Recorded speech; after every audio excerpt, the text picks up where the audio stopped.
What's up, Wolverines? I'm Bobby Caballero. I'm Julio Blandon, and welcome back to another edition of WBLN. In honor of Catholic Schools Week, representatives from Mrs. Davilo's 7th and 9th grade theology classes attending the All Schools Mass alongside the other students across the Archdiocese of Miami. The Mass was presided by Archbishop Wensky at St. Mary's Cathedral.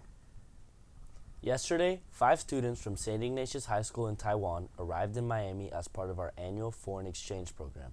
They will be here for a week. Upon arriving, they were treated to a very Miami breakfast and started their immersion trip at Cafe Chantilly Bakery before receiving a warm welcome at Belen. Thank you to the host families who generously offered to take care of them and the students who will be showing them around. More and more kids are trying to figure out what they want to do in life. Enzo Valdez is taking a path that is different to others. Javi Versher has more. Photography for young kids has started to arise as a hobby for many teenagers in our community.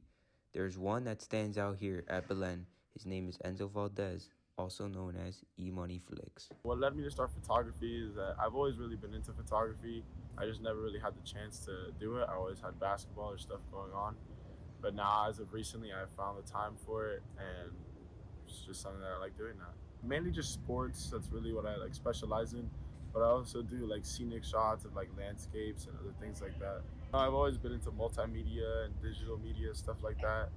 So hopefully it's something I can do in the future with college. And I plan on doing an internship this summer with someone that my mom knows. I would tell them just to get as much practice as they can. If you just go out and you could take pictures of literally anything.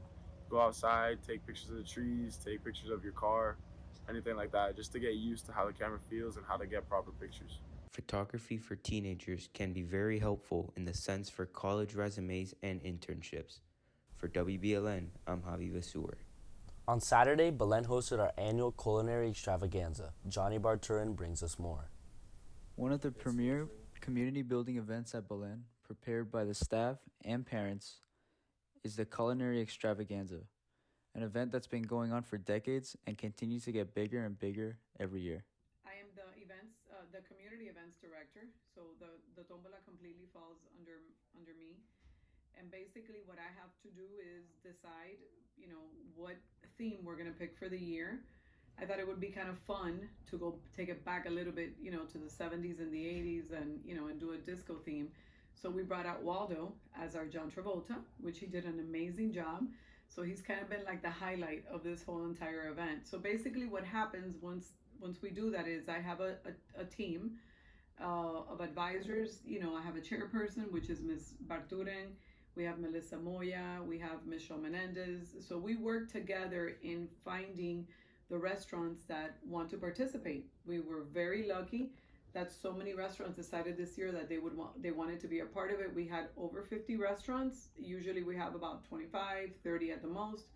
It was a little challenging, but we made it happen. As far as space, we also decided to go higher in the number of attendees because there is such a demand and so many people wanted to attend. So the final number was 1,450 attendees.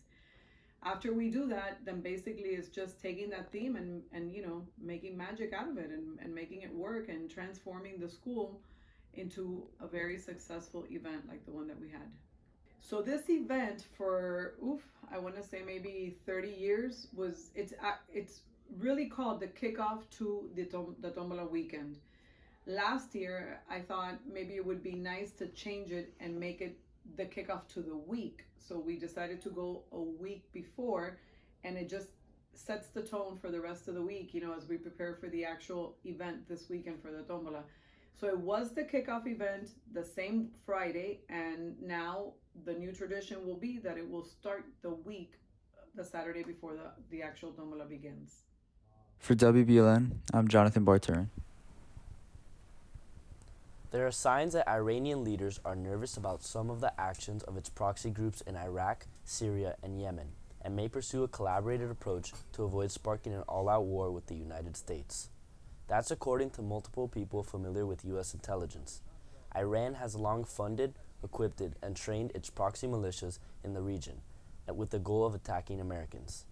Those Iran-backed militants have launched over 160 attacks on U.S. forces since October. But the drone attack that killed 3 American soldiers in Jordan last weekend were the first deaths since the attacks began. Officials citing U.S. intelligence said the drone attack, which the U.S. has attributed to the group Islamic Resistance in Iraq, worried political leadership in Tehran. These attacks threaten to disrupt the global economy and increase the risk of direct confrontation with the U.S. U.S. intelligence also suggests Iran is concerned that attacks from Houthi militants in Yemen on commercial shipping in the Red Sea could upset the economic interests of both China and India, two of Iran's key allies. The Federal Communications Commission wants to make robocalls generated by artificial intelligence illegal. The FCC said in a news release Wednesday there's been a rise in these types of calls during the past few years.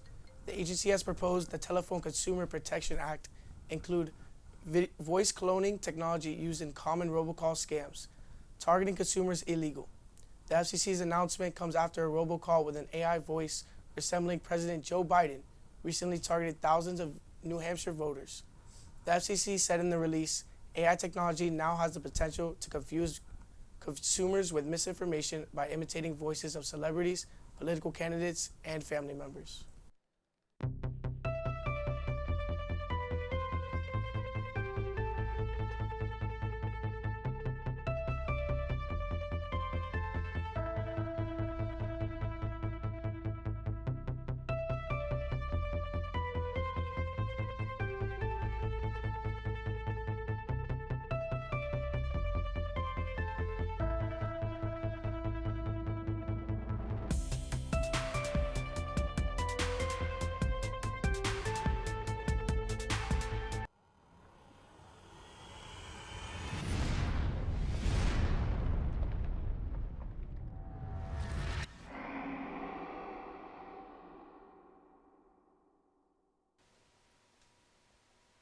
What's up, Wolverines? I'm Carlos Aguilera, and here are your sports for today.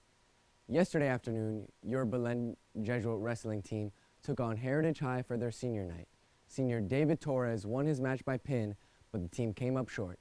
Even in their loss, their coach Francis Aguilar said this was the hardest the team has wrestled all season. After yesterday's performance, the team is expected to have an IBT district win. Your Belen Jesuit basketball team is headed to districts and will be playing their first district game next Tuesday against Hialeah High. Stepping it up a couple levels to the NBA, last night the Miami Heat snapped their 7-game losing streak against the Sacramento Kings, winning 115 to 106. This was their first win since they beat the Charlotte Hornets on January 14th. Domantas Sabonis had 19, 17, and 13, but it wasn't enough to counter Jimmy Butler's 31 on 10 for 14 shooting. That's all for your sports today. Now back to the guys at the desk. Thanks, Carlos. That's all our news for today. Remember to stay safe And stay golden, Wolverines.